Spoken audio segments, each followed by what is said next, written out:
Is Putin, like Hitler, once was portrayed, chasing some modern-day holy grail of immortality? I think you're right. I think Vladimir Putin has this wish for longevity and for eternal life. There was a story a couple of years ago where a leading British cancer specialist was supposedly, allegedly, flying in and out of Moscow on a regular basis to check on a special patient. Is France positioning itself as the leader of Europe, and would other EU countries even accept such a role? And it sends a message to Putin, who's already responded by actually threatening to create a new Ukrainian scenario in Armenia. Hello everyone and welcome to Russia Unmasked. Before we begin, please subscribe to our channel, like this video and leave your thoughts in the comments section. Your support helps us continue bringing expert analysis and meaningful discussions to audiences around the world. Today I'm delighted to be joined by Professor Tony Meehan, a distinguished British professor with more than 50 years of experience in public relations and strategic communications. Professor Meehan, thank you for joining us. Andrei, thank you very much for your kind invitation. It's always a joy to be with you and my friends in Kyiv. So, Tony, about my first topic about nuclear umbrella of France. The French president has reportedly torn up 65 years of doctrine by offering France's nuclear weapons as a shield to protect Europe from Russia, potentially even without the United States. So what should we understand from this? Is France positioning itself as the leader of Europe, and would other EU countries even accept such a role? Macron's ego will allow him to do what he thinks is right for Macron. However, if we take the situation, I'm going to say seriously, not that your question isn't serious, because it is. This is a message for Donald Trump, and this is a message for Vladimir Putin. The European Union has the power. It has the economic power. It has the political power. It has the military power. So therefore, they're established already. They're not creating something new. All Macron is doing is sending out a message to his fellow Europeans and also the Russians and the Americans that says, look, we're big enough, we're strong enough, don't think we're going to fold. We're here and we are prepared to continue without you. And it sends a message to Putin, who's already responded by actually threatening to create a new Ukrainian scenario in Armenia. So therefore, it's effective. There's no political discourse between the members of Europe, and I think they understand themselves very well, and they're very comfortable with Macron throwing in the gesture of his nuclear forces, because it makes people pay attention. Mm-hmm. And next European step, Europe is abandoning the idea of being neutral in Russia's war against Ukraine. Kaja Kallas has made strong statements arguing that Europe will not act as a neutral mediator and will itself decide who represents the European Union in any potential negotiations with Russia. What does this actually mean? And what could force Russia to accept the European Union as a real participant in negotiations?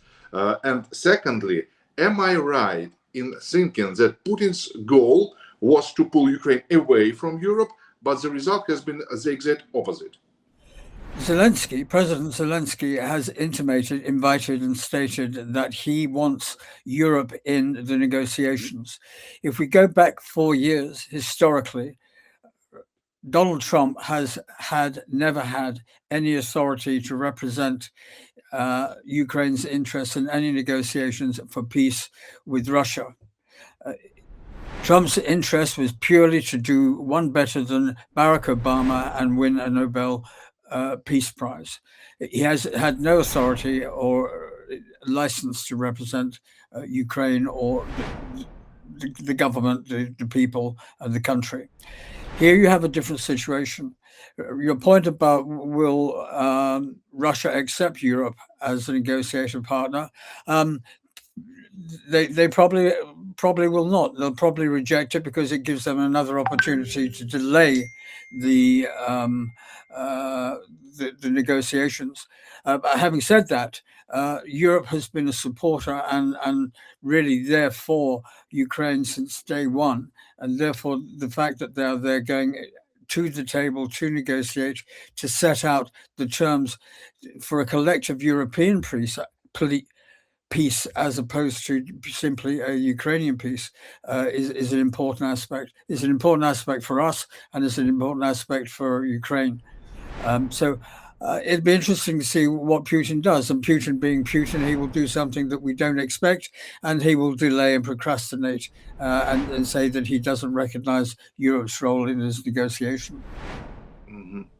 And about inner problem or not problem, there are some reports of a possible reset in the relations between the United Kingdom and the European Union after Brexit, according to The Guardian. Could this be the beginning of Britain's gradual return toward the European Union? I have to declare an interest. I am not in favor of rejoining the European Union for historic reasons. Strange thing. We want to be in European Union, and Britain is not. The reasons are very simple. One, that the European Union imposes upon Britain a series of laws in which it has had no dialogue or interest or discussion on, and therefore it adds to the economic burden of the British taxpayer. So therefore, it's very selfish reasons that I take this position. Having said that, I think it is a positive move for Ukraine. Now, if we go back to the current Parliament, first of all, the Guardian, we have to recognise that the Guardian is in fact pro the Labour government. It's not a mouthpiece for them. It criticises them when it thinks it appropriate, but in general, it supports the government. The government. For whatever reason, and we cannot understand it, is that they put international issues and foreign residents, legal and otherwise, before the British residents, British citizens. And I give you simple examples where we've got veteran soldiers living on the streets, and we have illegal immigrants coming in across small boats in the channel, and they are immediately put into 4-star hotels. They're given allowances, they're given food, they're given entertainment, they're given mobile phones, etc., etc.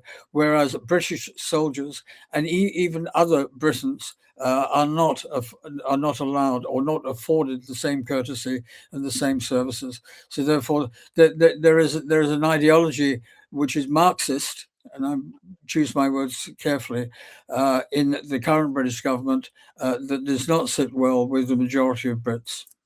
Mm-hmm.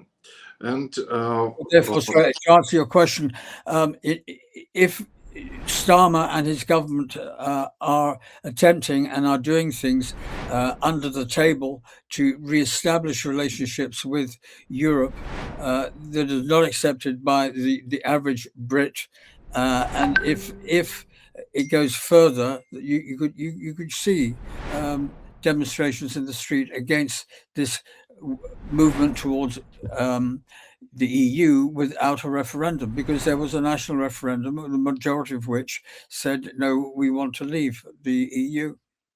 That's the position here. Okay. Next topic, Gripen jets for Ukraine. Sweden has officially agreed to transfer 16 multi-role Saab fighter jets to Ukraine. The aircraft will be delivered with appropriate armaments, including weapons capable of striking targets at ranges exceeding 200 kilometers. The first jets are expected to arrive in early 2027, and the deal forms part of a broader Swedish support package worth near $3 billion, with a significant share allocated to aviation and drones. Does this mean Ukraine is becoming part or even a cornerstone of European security architecture? I'm going to say no. And the reason I'm saying no is because Ukraine has been the cornerstone of European defense since the 22nd of February, 2022, or the 24th of February, 2022. So therefore, there's nothing new in so far as Ukraine's position in relation to the defense of Europe. It has been there. It has been at the front line. It is the front line. Mm-hmm. It has demonstrated to the world, most certainly to Russia, that you don't mess around with Ukraine. Ukraine is unbelievably important to Europe, unbelievably important not only to Europe, to the Western world, because it has demonstrated that as a small state of 47 million people, it can hold back a tiger or a bear, whichever we want to call it, Russia of 170 million or whatever the latest number is, for 4 years and continue to cause damage. I mean, one of the important things, and there are many lessons which Ukraine has taught the world, in the last year, it has taken the war to Russia. Now, many people perhaps don't understand that because the names involved all sound the same to them. But Ukraine has demonstrated that it has the ability, through technology, through support, through everything else that it gets, not necessarily in isolation. I mean, recently, Medvedev, the former chairman or president of Russia, has accused the Europeans of being useless, and the fact that they are guilty in causing the war for supporting Ukraine, and that Russia, through Ukraine, has been fighting NATO for the last 4 years. Now, if you take that as the Russian approach and the Russian thinking, it's very clear that they understand that in order for them to move forward, they have to get rid of Ukraine. They won't get rid of Ukraine because NATO won't allow it, Europe won't allow it, and most importantly of all, Ukrainians won't allow it. So therefore, it is important that Ukraine continues to get the support. And the fact that it's getting this level of support from Sweden is just another example of how important they think the Ukrainian fight against Russia is for their survival, because they're a close target. On Friday, a Romanian NATO member was struck by a Russian drone, maybe, which hit a residential high-rise building. Interestingly, Romania reportedly could not properly defend against even a single drone, partly due to the lack of governmental procedures allowing effective air defense deployment in civilian areas. How many more Russian drones need to hit NATO territory before the alliance fully wakes up? What more has to happen? Well, can I finish the story first, and then we can talk about what has to happen? More information has come forward following the Russian drone hitting the residential building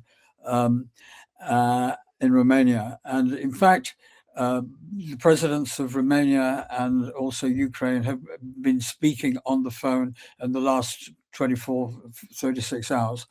It appears, and this is a qualified statement, it appears that the drone was attacking Ukraine.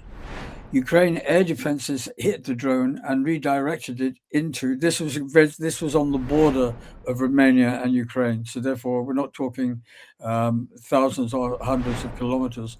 We're talking a relatively short distance.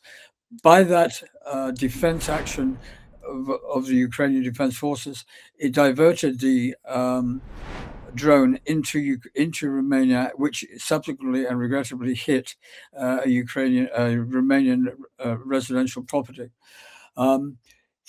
The Romanian Air Force scrambled jets, all right, to defend. But by that time, it was too late because of the distances involved were minimal.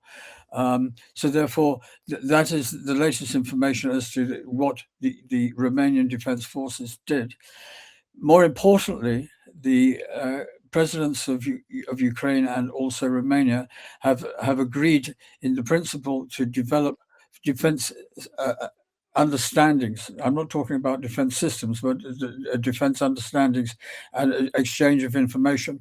The President Dan of Romania was very complimentary in his comments to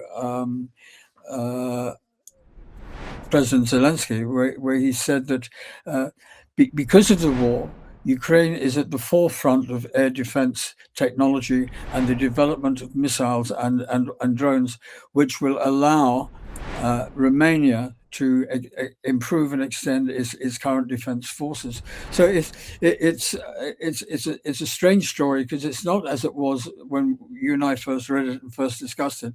It is evolved into something different, and hopefully something better for the people of Romania and also for our people in Ukraine. Mm-hmm. And next topic I call conspirological.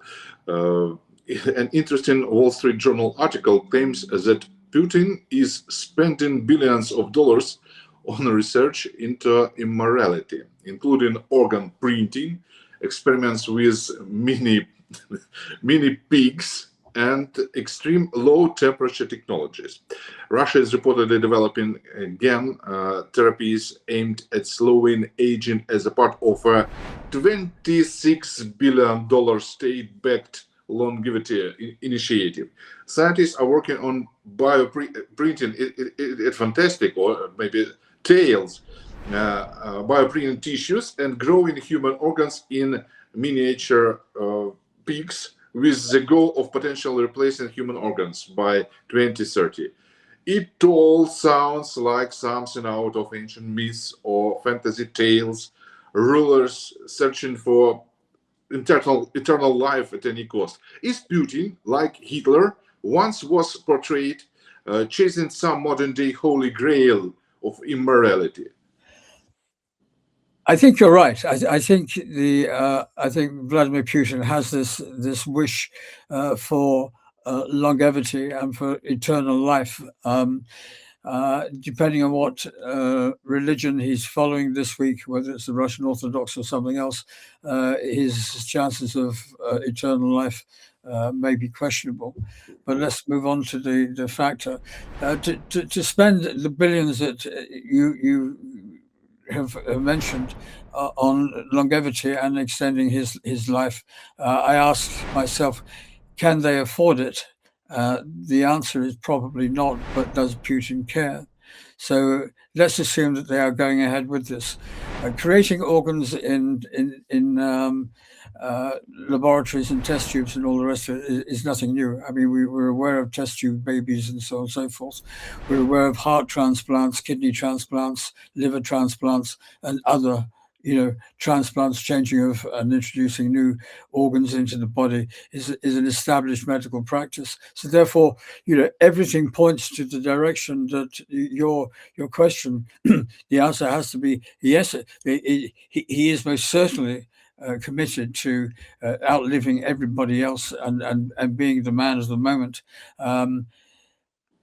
Whether he makes it, I don't know. There was a story a couple of years ago where a leading British cancer specialist was supposedly, allegedly, flying in and out of Moscow on a regular basis to check on a special patient. The patient wasn't named, but those with romantic ideas and minds assumed it was the president of Russia, because he would be the only person that would be able to allow that to happen, and that Putin has in fact got cancer, which is part of the reason of the doppelgangers, for the doubles that he has, which means that when he doesn't have to make a speech, when he just has to appear, be a face in a photograph or in a movie or in a video or whatever, he can use the doppelganger and nobody's none the wiser, which makes sense, maybe.